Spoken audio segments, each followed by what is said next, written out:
Food laundering, a new concept in food safety. Food fraud academic papers, yawn. Food fraud definitions by academics, double yawn. I'm a total food fraud nerd and I still find many academic papers about food fraud hard to read. Some are just plain frustrating. But when Karen Gussow from the Netherlands writes a paper, I sit up and listen. And so should everyone else.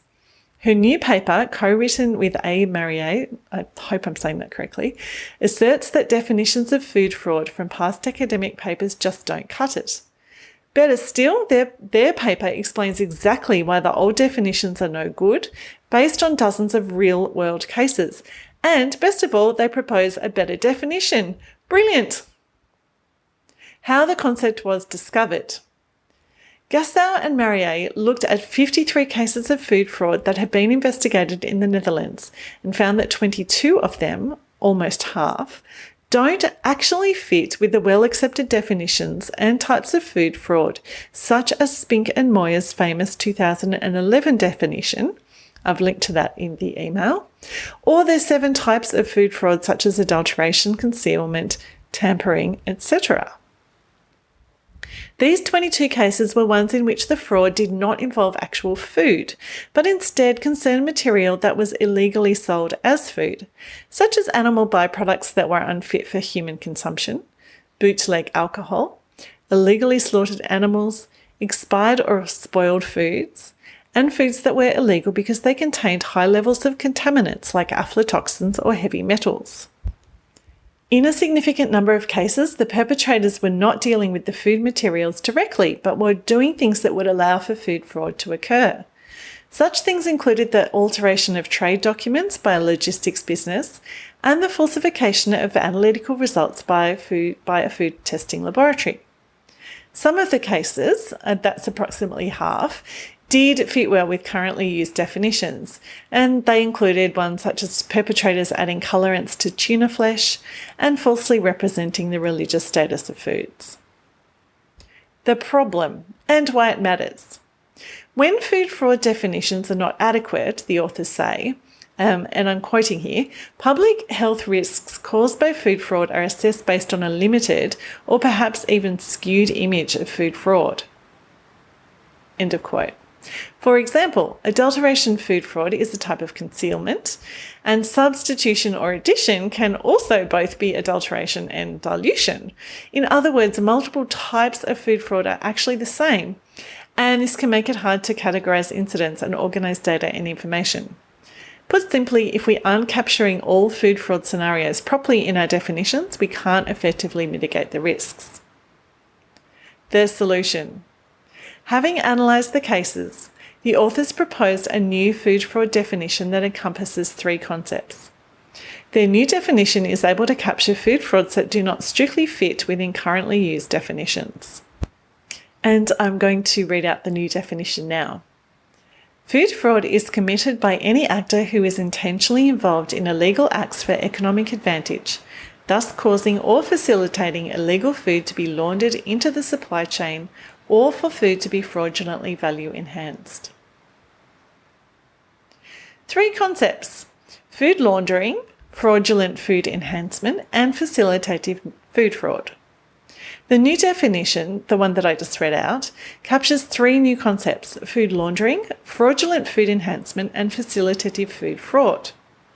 Food laundering is turning illegal food, ingredients or materials into legal or legitimate products by physical techniques or by administrative or documentation falsification. For example, forging documents to make illegally harvested fish or illegally slaughtered meat appear to be legal and genuine foods. And the actual definition in the paper is: food laundering encompasses the use of illegal material as food, and that is by Gussow and Mariet, 2022.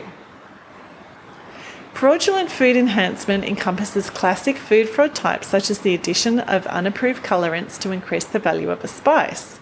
It also, in this new definition, includes enhancements that do not involve physically touching or tampering with the food at all, such as falsifying the hypoallergenicity of a food by using a deliberately incorrect label. Facilitative food fraud is perpetrated by actors who do not directly handle food. For example, a laboratory that alters analytical results for a food business and thereby facilitates the food business's attempts to mislead their customer. Food laundering, food safety and enforcement. Food laundering presents food safety risks because it results in unsafe and illegal food entering the legitimate food supply chain. Fraudulent enhancement, such as adding harmful colorants to spices, likewise creates food safety risks. But they are not the same thing. And I'm just going to stop and apologise here for the background noise. That is some very heavy rain that I have been trying to wait out and I have not succeeded. So I'm recording with the heavy rain. Apologies for the noise. So food laundering and food fraud, fraudulent enhancement are not the same thing. For the authors of this paper, food laundering cannot, by definition, be the same as fraudulent food enhancement. This is because they say, and I'm quoting again here, food cannot be both illegal or unfit and legal fit for human consumption. For me, the problem is that in an international marketplace, food that is illegal in one place can be legal in another place. This could really muddy the waters when people use the term food laundering. I'll be interested to see if this term gains wide acceptance and use. In terms of food safety, I like to make a distinction between enhancements that involve physical techniques and those that only involve document fraud. This paper puts both types into the same basket. For example, adding colour to tuna to make it appear fresher and illegal enhancement by claiming kosher status falsely are both considered to be fraudulent enhancement in the newly proposed definition.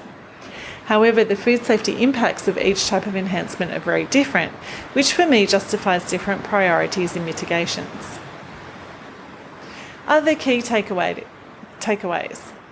Food fraud, at least according to this paper, should also encompass agricultural inputs like using illegal pesticides or antibiotics in food raising or food growing, and I agree with that.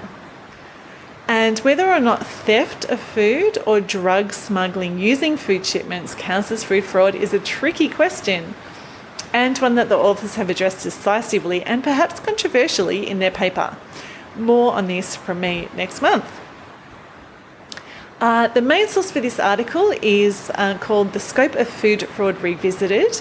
It was published in Crime Law Society Change in 2022, and the link, as always, is in the email.